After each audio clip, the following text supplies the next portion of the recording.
This is a at least 6,000-year-old Sumerian text. This thing could be even older than that, and it could also be a copy of a translation that could be 10,000 years old, 50,000 years old, 100,000 years old. Seriously. It's called Inanna and On, and this On is the father of the Anunnaki. Inanna is his daughter, Ishtar, Easter. There's some missing lines and there's some missing words, so do your best to connect the dots and fill in the spaces. One thing that I find fascinating about this text is it talks about how Inanna takes over On and takes over certain places in space as well as on Earth. So I'll go ahead and read it to you now. Holy Inanna, the hero, youthful Utu. Utu is Inanna's brother. At dead of night, Inanna, the great heavens, and there's some missing lines. Inanna comes forth from heaven, space. The lady of heaven set her mind to capturing the great heavens. Sounds to me like a solar system that she wants to capture and everything in it, kind of like Jupiter rising. Inanna set her mind to capturing the great heavens. Set her mind to capturing the great heavens from then there's a space missing, of heaven, youthful Utu. She set her mind to capturing the great heavens. Holy Inanna spoke to her brother, the hero, youthful Utu. I want to tell you something. Pay attention to my speech, my twin. I want to tell you something. Pay attention to my speech. Her brother, the hero, youthful Utu, answered Holy Inanna, my sister, I swear an oath by the life of heaven. I swear by the life of the rainbow of heaven. I swear by the life of my throne, by my majesty. I will follow what my sister says to me. I will follow what Holy Inanna says to me. So now not only does her brother pledge allegiance to her as a follower, but it gets even more intense here in a minute. The maiden, the Iron Maiden, Inanna answered her brother, the hero, youthful Utu. Then there's something missing. Then she says, my spouse has made love to me, has kissed me. I wanted. What did she want him to do? Those lines are missing. Maybe they get really, never mind.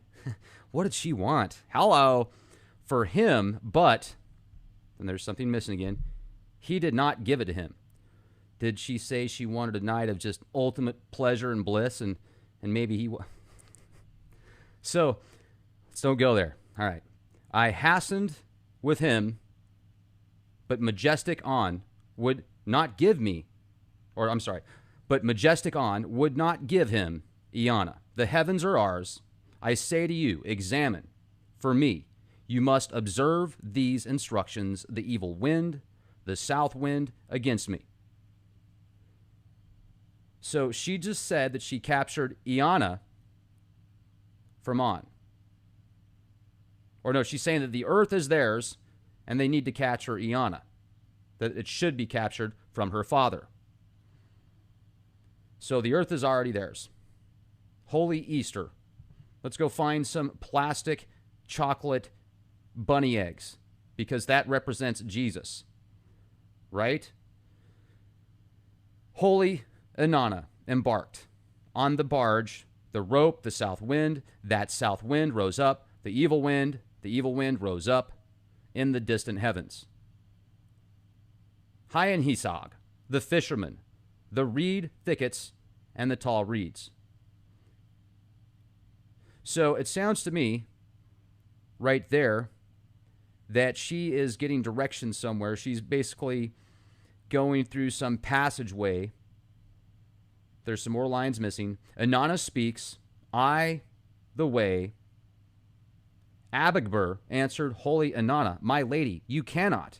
Your divinity, the fisherman, the south wind, my lady, if you travel on the barge, and he raises the south wind, that south wind, and he raises the evil wind, that evil wind, barges and small boats will sink in the marshes. Whenever he approached with his great net, as it came out of the flood, the swelling sea, it lashed the water and made an evil mermaid with laser beam powers and quantum mechanic abilities based on the tell. No, I'm just kidding about that last part. Holy Inanna answered the fisherman, if you are to find Iana, and I am to gaze in admiration at the place you said, the narrow passage. Abigbur answered Holy Inanna, through the reed thickets and the tall reeds, for you find Iana, which comes forth from heaven. So Iana comes from space. Is it a ship? Is it a technology? Is it a... What is it? I think it's some type of ship that has a lot of technology on it and crew and could be used as like a portable city. Abigbar of Enlil, though the reed thickets and the tall reeds, she gazed in admiration at Iana, which comes forth from heaven. So she's just fascinated by it. Sulazida, An's herdsman, grasped the cosmic tethering rope in his hands. Cosmic, space. After he had brought the forth from the sky, he overcame the protective deities, and kept it below the horizon. Now, when I think of this cosmic tethering rope, do you know what's coming to my mind is Wonder Woman and her magic rope and how it's cosmic and how she is a demigod. Having drunk cleansing water from the Elia River, Inanna stamped on the scorpion and cut off its tail. Like a lion, it bellowed in an angry roar, but its cries died down. So, I've never heard of a scorpion that screams like a lion. That might be another technology. She threw it and made it secure. Having heard this, or having heard its cries, poured forth the clay of creation and laid it. The great lady of heaven delivered those words to An. Having heard those words, An slapped his thighs, his voice filled with sighs of grief. What has my child done? She has become greater than me. What has Inanna done? She has become greater than me. From now on, the normal length of daylight becomes shorter, and daylight converts to nighttime. From today, when the day's watch is 3 units long, daylight is equal to nighttime, and now, when day begins, it was indeed so. An, who created gods and humankind, gazed at holy Inanna and addressed the favorite wife who travels by his side. Unable to describe this arrogance, An was unable to describe to Inanna this arrogance. My child, you did not say. You were able to capture Inanna. You did not say. You were able to capture Iana. Iana should be as firm as heaven. It should not be toppled. Its attraction should never be exhausted. Its name should be the settlement of the land. It should have no rival. Mankind, all of the people should prostrate themselves at her feet, and now under the sun. And on that day, it was indeed so. She had captured Iana from An. She secured it. Now Inanna speaks of the Iana as the house that is the place of the lady, the goddess who has attained her triumphant position. Inanna, who has attained her triumphant position, declares the good place. I have captured Iana from An. Because you are unmatched among the great princes, maiden Iron Inanna, praising you is magnificent. So this reminds me of the story that was read on leakproject.com a few weeks ago, where Ishtar goes up into heaven and demands An give her the cosmic horn, the cosmic bullhorn. Bingo! What kind of horn is that? Meow. So he says, no, you can't have it. She says, you better give it to me or I'm going to rip open the gates of hell and you're going to be sorry. And so her dad gives her this horn, this probably cosmic weapon of some sort. And you read this, and once again, let's give credit where credit is due. Make sure to check out the Oxford Sumerian. I will leave the links in the video description box. These are the project members. They did a great job putting this together as far as the encoding or the translations. You can also translate it yourself because they've got on the website each representation of the different words, because there's a lot of scribes that haven't been translated yet. So you can even do that yourself if you want to spend some quality time and learn how to do it. And then that would also benefit with the, the more people out there that can actually decipher Sumerian or Sumerian, the better. So I find this a fascinating read. What's your take on this? And what does this mean? If Ishtar took over On, her father, and you know that we worship Ishtar on Easter, it's not worshiping Jesus like most people think that it is. Maybe they are, but that's not what it is. That's never what it was started upon. It's not a part of the, people think that they're worshiping the resurrection of Christ on Easter, and maybe in their minds they are, but that's not what Easter is. And it is really neat, though, isn't it, to go hide all those Easter egg plastic candies, chocolate made in China. Oftentimes you find out that chocolate isn't even really chocolate anymore. But it's just so cute, right? It's such a day of admiration. And even Easter and Ishtar, the representation of this she gets what she wants, let's just put it that way. And I wonder where she's at now. I wonder what the positions are of On. And that makes me also realize why we don't hear a lot about On, in my opinion, is because, his children ended up being so intense and willing to do just about anything to get what they wanted at the time. Hopefully they've changed, but at least at the time. And it seemed like he had a kinder heart, at least from what I've read so far. And I could be wrong. I could pull something up tomorrow that's an ancient text, 7,000 years old, that's probably based on something 10,000, 20,000, 30,000 years old or older, because we often find these stories have been rewritten so many times.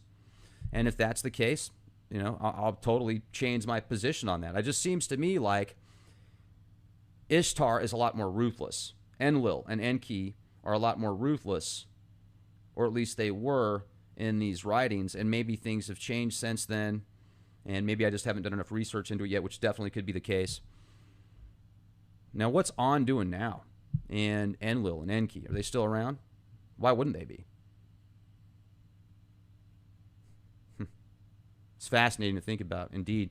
And hey, maybe they've changed. I was thinking about that, like we've done the Darth Vader analogy, about how even Darth Vader changed at the end before his physical passing. And maybe that's what they're attempting to do, is transition. Maybe not, though, because you look at the world around you and it looks like there's so many systems of dark ecstasy that feed off of keeping people suppressed and sick and in pain, that it makes you question the higher motives of the clandestine controllers. And, wouldn't it be neat if there was some type of spray to wipe out the serpent archons, those that you can't see? Well, there is, and it's a spray of vibration, of sound. What is it? What is that word? What is that sound? Hue! Maybe that's what it is. I remember one time, all right, I'll share this story with you guys, why not? So I was in a hotel, and I was attempting to do a podcast. And every time I would start talking, the air conditioner would turn on. And even though I turned it off and it was on off, wasn't on automatic, it was completely on off. Every time I would go sit down, and I would hit record, and I'd start to talk again, and then the thing would turn back on. It was really noisy, so I had to stop. And then I would get up and I would walk over there, and it would shut off before I could even get to it. And it happened a half dozen times, approximately. I know it happened at least 5 or 6 times. So I finally just like, what is this? And there was some things earlier in the day that I was around that were very paranormal, to say the least. So I felt like something was definitely there, and I didn't know if it was good or bad. And now that I look back at it, I don't think it was anything bad, but it was definitely something trying to get my attention. Or maybe it was just the people downstairs that are working in the hotel lobby, and they had a hidden camera there, and they had a Bluetooth system set up with their air conditioning unit that even though it was completely turned off, it kept turning back on when I would literally go sit down. And then when I would get up to go turn it off, it would turn off again. Then I would go sit down, it would turn back on, get up, and maybe that was all just a coincidence, or maybe they were, they had some hidden camera and they just wanted to mess with me because they thought it was funny, or maybe it was some Black Ops thing, or maybe it was all just a fragment of my imagination. And so I finally got a little bugged out, so I just went, phew, and I did that for a few seconds, and then it stopped. And then I was able to finish my podcast, and kumbaya, and it was all good.